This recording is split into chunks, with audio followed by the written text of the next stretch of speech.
2021년 3월 5일 금요일입니다. 지금은 9시 15분 지나고 있습니다.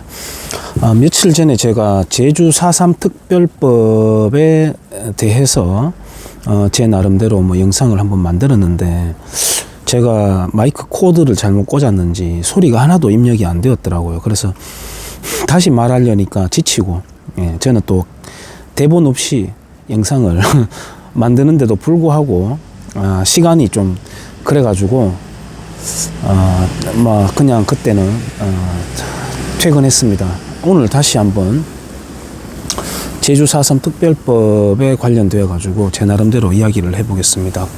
그 이야기를 하기 전에 제주 4.3 사건에 대해서는 모든 사건이 대체로 그렇죠. 저 같은 경우에는 후세에 살고 있는 사람이기 때문에 그와 관련된 서적이나 자료를 통해서 이제 많이 공부를 하죠. 영상물도 간혹 보긴 하지만 저는 영상물보다는 텍스트로 되는 것을 가지고 탐색을 하는 게 더 괜찮더라고요. 제가 그래서 제주 4.3 사건은 딱 두 가지로 양분이 됩니다. 거의 명징하게 두 가지로 양분이 됩니다. 그러니까 이승만 정권과 미군정이 제주에서 일어난 작은 내란적 소요 사태를 빌미로 무고한 양민들을 학살해 버렸다. 이제 이런 부류가 있고요. 그 다음에는 남로당의 김달삼은 이제 이승진이라고 합니다. 본명은. 그자는 나중에 이제 북한의 초대 집권 내각 중에 한 사람으로 이제 이름을 올리기도 하는데, 그 김달삼을 위시한 남로당 세력이 1948년 8월 15일 앞둔 의회를 구성하기 위한 재헌 국회의원들을 선출하기 위한 5월 10일 선거를 방해, 책동하기 위해서 스탈린의 지령, 북로당의 지령, 남로당의 지령을 받들어서 제주도에서 폭동을 일으켰던 사건이다. 요렇게 이제 오는 이제 플롯을 가진 것을 주장하는 이제 부류, 이렇게 해서 이제 두 부류로 딱 나뉘줍니다. 저는 이제 후자에 속하는 제주 4.3 사건 인식을 갖고 있고 그렇다고 해서 반대 진영에서 주장하는 바가 전혀 취합할 게 없는 게 아니라 역시 거기서도 얻어낼 약간의 교집합되는 부분들은 있습니다. 있는데 여러 자료들을 보다가 마지막에 이제 받는 게 제가 그 형기런 씨라고 있는데 제주도 출신의 문학가이셨는데 이제 돌아가셨어요. 돌아가신 지가 얼마 안 됐죠? 작년에 돌아가셨습니까? 하여튼 얼마 안 됐습니다. 이분의 이제 제주 4.3 관련된 소설집 중에 하나인 뿔 달린 아이들이라고 하는 책이 있어요. 제가 마음이 아직 좀 여려서 모질지 못해가 그런지 모르겠습니다만은 제가 마지막 이 책을 보면서 제주 4.3에 관련된 마지막 자료로서 보다가 혼자 오열을 했습니다. 많이 울었습니다. 그때 집에 돌아가서 샤워하려고 보니까 눈이 퉁퉁 부었더라고요. 제가 누구 죽어도 잘 안 울거든요. 안 우는데 정말 많이 울었습니다.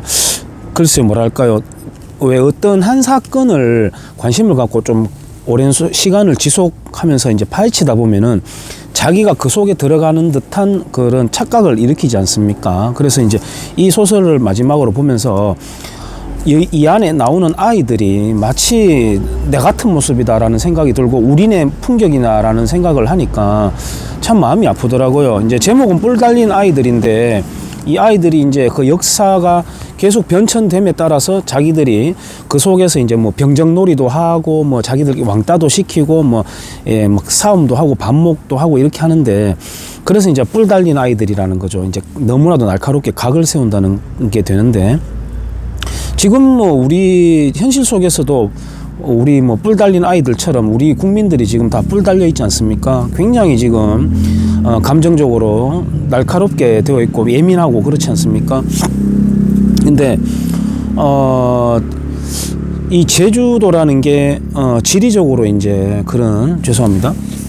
지리적으로 그런 환경인 거죠. 이제 섬이다 보니까 고립이 되어 있고, 지금 우리가 스마트폰으로 실시간으로 정보를 주고받고 이제 지식을 탐색하는 그런 시대가 아니다 보니까 고립이 되어 있었다는 거. 그 다음에 제주도가 고립이 되어 있었던 것뿐만 아니라 당시의 대세는 사회주의, 공산주의로 가는 게 패러다임이다, 시대상이다, 뭐 이렇게 여길 정도로 지식인들부터 해서 공산주의 이론에 흠뻑 젖어 있던 그런 시절입니다. 그리고 특히나 제주도 출신 제1 교포들 같은 경우, 인텔리라고 하죠. 지식인들도 역시나 대체로 이제 공산주의 사상에 물들어 있고 똑똑하다, 내 좀 안다 하는 사람들은 다 공산주의자가 되어 있던 상황이기 때문에 일제 시대를 끝으로 이제 공산화로 가는 거는 거의 당연한 것으로 이제 여겨지던 때였습니다. 그런데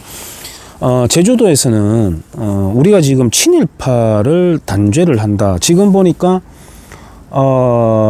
청와대 청원 게시판에 친일파를 청산하는 게 우리의 시대의 수건이다, 대한민국이 꼭 해내야 되는 수건이다, 뭐 이런 식의 그런 것도 올라와 있는 걸 제가 봤습니다만은, 그렇게 따지면 예전에 열린우리당에서 국회의원 중에서 친일파 후손 찾아내자라고 하다가 열린우리당 그 내에서 너무 많이 나오니까 요야무야 덮어버렸던 총극이 있습니다.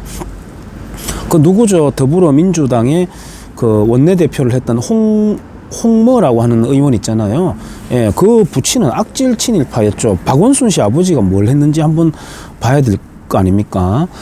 그러면 지금 대통령직을 하고 있는 문재인 씨도 아버지가 일제시대 때 이 공무원을 했거든요. 공무원을 했습니다. 그거는 저의 주장이 아니라 문재양 씨의 책에 제 친한 선배님이 문장 하지 말고 부드럽게 하라도 하던데 이제 입에 붙었습니다. 재앙입니다. 진짜 재앙인데, 어쨌든 그 자기 책에 이제 자기가 말해놨습니다. 서술을 해놨습니다. 자기 아버지가 당시에 이제 아주 지식인이었고, 그때는 고등학교 나오기도 힘들 때 아닙니까?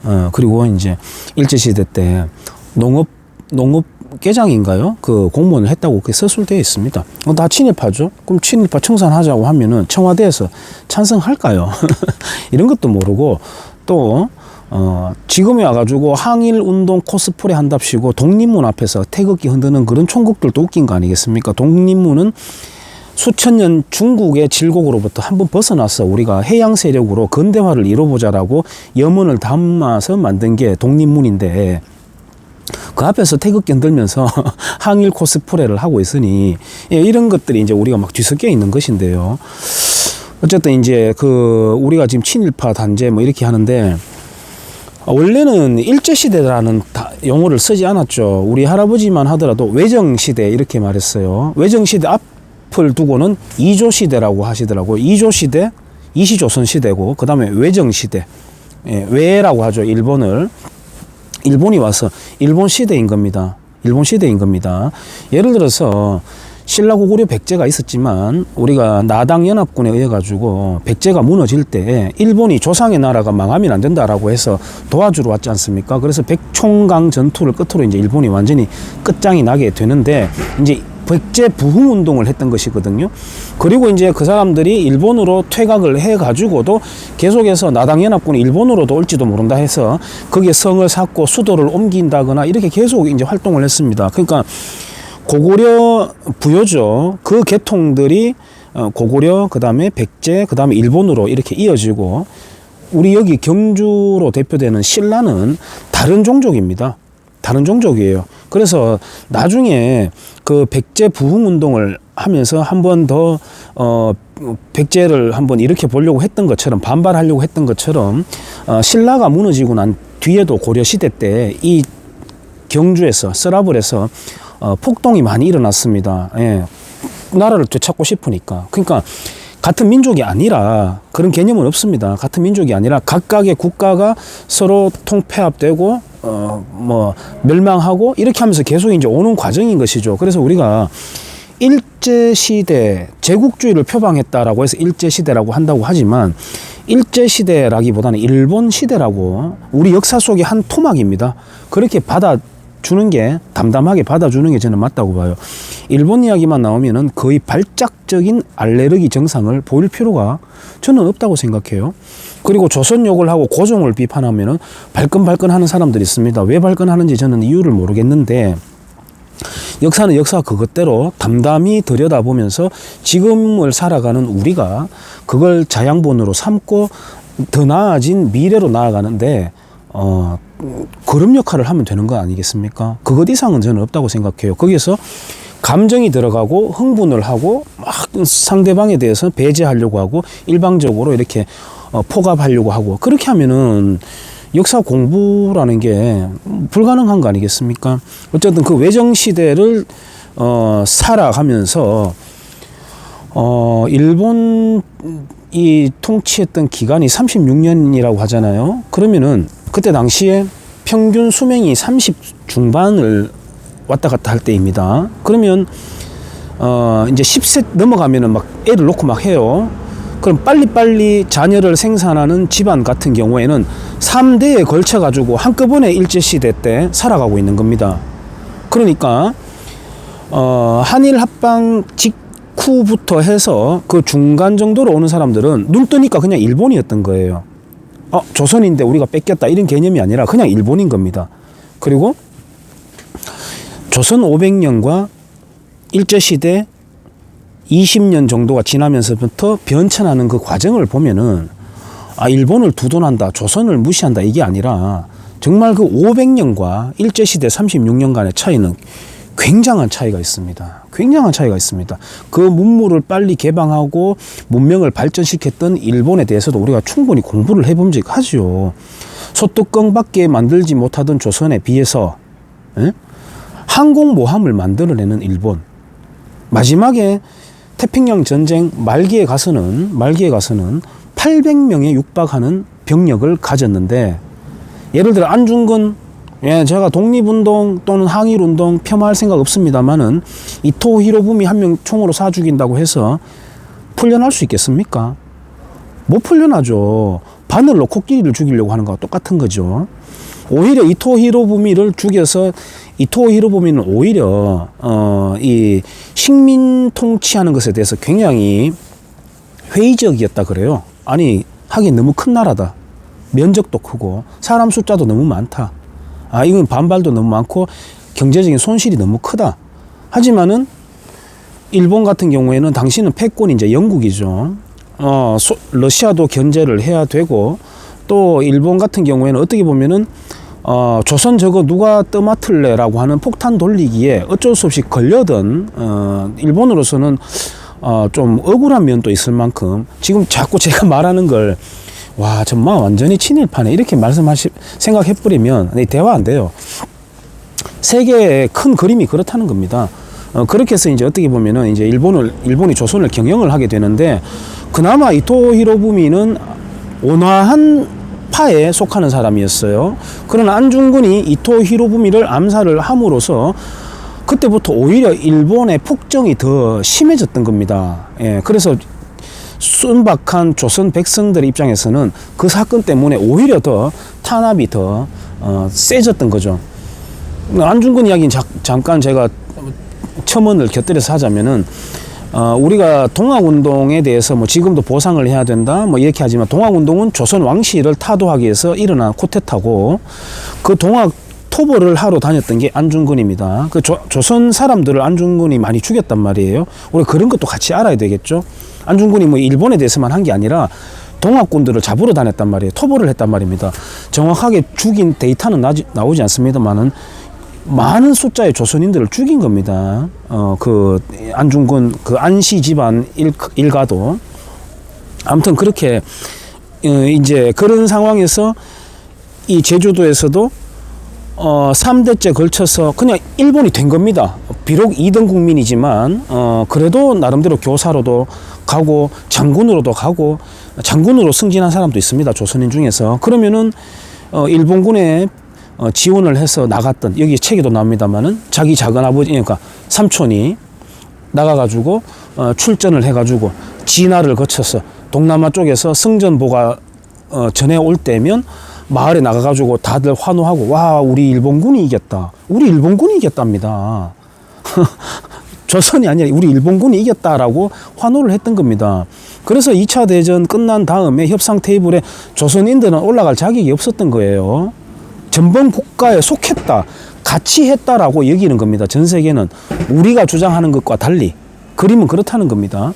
그 여기 나온 아이도, 아, 우리 삼촌이 이기고 있어. 너무 자랑스러워. 아, 멋진 군인이야. 나옵니다. 그러면서 자기들끼리 병정놀이 할 때는 조금 좋은 역할을 하는 사람들이 일본군 역할을 하고 그럽니다. 근데 이제 시대가 끝나면서 아까 말씀드렸듯이 이제 공산사회로 가는 것이 시대상이다, 패러다임의 변화다, 이렇게 여기고 빠르게 이제 공산주의 이론에 트레이닝 된 사람들이 이제 장악을 해 나가기 시작하는 거죠. 사람들도 그걸 어느 정도 쉽게 받아들이게 되고, 그리고 여기 책에도 나옵니다만은 이제 교사가 돌아오는데, 선생님이 돌아오는데, 이 선생님이 이제 새빨갛게 물들어서 이제 돌아오는 거죠. 돌아와가지고 중산간 지역이라고 하는 지역에 숨어들고 게릴라전을 펼치면서 밤에 나와가지고는 마을에 불을 지르고 이렇게 하는데, 이 아이의 집에 와가지고는 야, 여기는 불 지르지 말고 나가자, 이렇게 뭐 자기 그 공비들을 향해 가지고 이제 설득을 하거나, 또 나가는데 그 엄마하고 눈이 마주치면서 엄마가 막 깜짝 놀라고, 예, 이웃 오빠야들이 우리 집 와가지고 할아버지 죽이고, 그런 아주 이제 무참한 일이 벌어지는 거죠. 아, 근데 이 이제 3.1운동 그 행사를 하면서 이제 말을 타고 있는 경찰의 말에 꼬챙이로 말에 항문을 찔러가 말이 놀라면서 이제 뒷발로 쳐가지고 아이가 굴러 떨어지게 이제 사건을 유도해내고, 근데 그 아이는 멀쩡하게 잘하고 있습니다. 그 제주도에 그 제주지사를 지낸 분과 함께 다 정언이 있습니다. 근데 어쨌든 경찰이 아이를 어떻게 했다. 이게 원래 이제 좌익들은 폭동 선동을 할 때 항상 시체를 앞세우고 그런 사건을 앞세우거든요. 또는 대구 10월 폭동에서부터 보면 경제 파탄일 때 선동을 하고, 또 10월 폭동 이야기입니다만은 이 전염병으로 죽었는 시체들을 닦아가지고 경찰들한테 당했다. 그러면서 KBS 역사전을 그날에서는 일제 순사가 뭐 어떻게 했다, 일제 순사에서 이어진 친일 경찰이 어떻게 했다, 이런 식으로 또 하는 정말 그 사악한 장난짓거리들을 하는데, 어쨌든 그렇게 이제 변천되어 가지고 아까 말씀드렸듯이 이제 중산간 지역에 숨어들어서 게릴라전을 펼치고 하는데, 저는 한 대목에서 좀 아쉬운 부분이 있어요. 뭐냐면은 김달삼, 이승진이라고 하는 그 남로당의 김달삼이와 그다음에 진압하러 가려고 갔던 그 군부의 지휘관과 타협을 하는 대목이 나와요. 거기에서 이제 타협이 틀어집니다. 그 타협을 좀 잘 했더라면 그렇게 피비린내 나는 죽고 죽이는 보복전이 펼쳐지지 않았을 텐데 라고 하는 아쉬움은 있습니다. 하지만 그렇다고 해서 김달삼을 위시한 남로당은 피의자입니다. 피의자. 분명한 피의자가 있고 피해자가 있어요. 근데 그걸 다 덮어버리고 지금 남로당을 처우를 어떻게 해준다? 보상을 해준다? 그러면서 제주특별법을 통과시키고 국민의힘이라고 하는 그 정당에서는 또 동조를 해줬어요. 동조를 해줬습니다. 헌법이 무너진 겁니다. 나중에 자유대한민국 통일을 이루어내고, 그 다음에 간첩 명단들도 다 밝혀지고, 한번 이 필터링을 한번 확 한 다음에는, 그래, 그때는 뭐 시대적인 배경에서 그럴 수밖에 없었어, 그런 측면도 있어 라고 우리가 이렇게 보듬어 줄 수는 있겠지만은, 지금 두 눈 시뻘겋게 핵무기로 가지고 남한의 적화를 아직까지 노리고 있는 집단이 있는데, 그렇게 하는 거는 역적들인 거죠. 여적질을 하고 있는 것입니다. 여적질을 하고 있는 것입니다. 문재인 씨도 제주 4.3 기념 현장에 추모식 현장에 가가지고 먼저 꿈을 꾼 자들인데 탄압을 당했다 이러거든요. 먼저 꿈을 꾸었다는 이유만으로 먼저 무슨 꿈을 통일의 꿈을, 무슨 통일 이런 말을 내뱉는단 말이에요. 대한민국의 대통령이라는 자가 나중에 간첩 명단 나오면 충격에 빠질지도 몰라요. 어쨌든 그런 상황이고, 우리가 야스쿠니 신사 참배에 대해서 그렇게들 성토하지 않습니까? 저것들은 인간도 아니다. 아직 반성도 안 한다. 이렇게 하면서. 그거는 성격은 좀 달라요. 어쨌든 그렇지만 조선인과 일본인을 함께 합장을 시켜놨기 때문에 거기에다가 다시 지금 가가지고 추모하고 하는 거는 반성하지 않는 거다. 우리가 그렇게 교탄을 많이 하지 않습니까? 그런데 제주 4.3 평화공원이란 데 가보면 이렇게 순차적으로 이렇게 전시관을 따라가지고 마지막에 2층에 가서 영상 관람을 하고 딱 나가는 로비에 보면은 노란색 메모지가, 하필 또 노란색이에요. 노란색 메모지가 정말 가을에 은행잎처럼 이렇게 도배가 되어 있습니다. 메모가 남겨져 있고 쭉 읽어보면요, 전부 이승만 나쁜 놈 또는 미군 나쁜 놈, 남로당 나쁜 놈이라는 말 한마디도 안 나옵니다. 거짓말 아니에요. 그때가 세월호 사건 이후에 제가 한번 갔었던 데인데 지금은 구조가 바뀌었는지 모르겠습니다만은 그때 도종환 씨도 거기에 뭐 세월호 가지고 산문인가요? 시인가요? 그런 거 막 써놓고 해놨던 기억이 있습니다만 제가 사진으로도 다 남겨놨는데, 그리고 그때 서울에서 왔는 여행객인지 몰라도 한 아이의 엄마가 아이에게 누구누구야, 이승만 정말 나쁜 사람이다, 그지? 우리도 여기 하나 적어놓자, 이렇게 가르치는 걸 보고 제가 끔찍하다라는 생각을 했습니다. 끔찍하다. 근데 그렇게 짜여져 있습니다. 누구나 이승만 나쁜 놈 적게끔 만들어져 있습니다. 구성이 되어 있습니다. 그리고 거기에다가 폭도들과 무참하게 희생된 양민들을 함께 합장해 놨습니다. 성격은 조금 다르지만 야스쿠니보다 더 사악한 짓을 해놓은 거예요. 그걸 누가 했냐고요? 박원순 씨가 해놨습니다. 박원순 씨가 노무현 정권 당시에 박원순의 사악한 악마적인 기획이 바로 제주 4.3 평화공원입니다. 제주 4.3 평화공원, 그리고 김대중 컨벤션 센터, 또 그리고 이승복 어린이 기념관, 추모관, 이렇게 비교해 봤을 때 예산이라든지 거기에 머무르는 관리하는 공무원의 직급이라든지 비교도 안 될 정도로 이승복 추모관은 초라합니다. 초라하지 못해 지금 이승복 동상을 가까운 여기 울산 같은 경우만 하더라도 그 여자 있습니다. 교육감이 저런 동상 없애야 된다. 저거는 거짓말이다.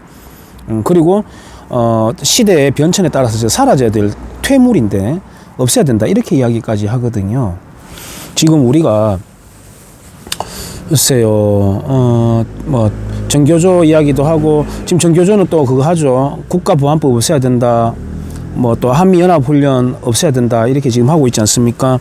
과거 한 7, 8년 전부터 교과서가 왜 이래 하고 막 토론도 하고 논쟁이 붙고 들끓음이 있어 왔습니다. 그때 우리 국민들이 느꼈어야 되는 겁니다. 지금 예를 들어서 뭐 좌우 뭐 좌익 우익 뭐 이걸 떠나 가지고 대한민국 망하기를 바라는 사람 없을 겁니다. 그리고 그 어느 때보다도 나라가 지금 망국에 처해 있다라고 하는 걸 감지하고 있는 분들 많이 있습니다. 근데 7, 8년 전에 교과서 문제가 불거져 나올 때는 그렇게 민감하지 않았었거든요.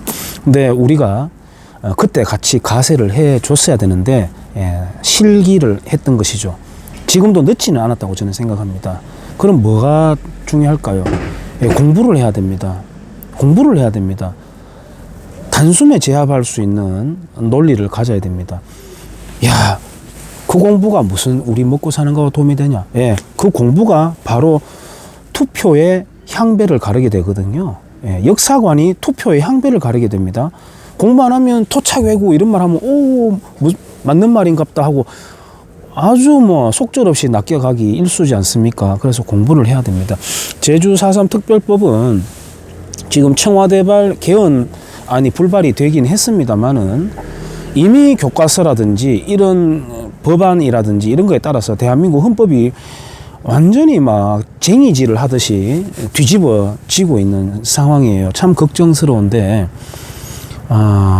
글쎄요. 여수 순천 반란 사건에 대해서도 마찬가지고 하나씩 계속 지금 그렇게 되고 있습니다. 자, 여기까지 하도록 하겠습니다. 혹시나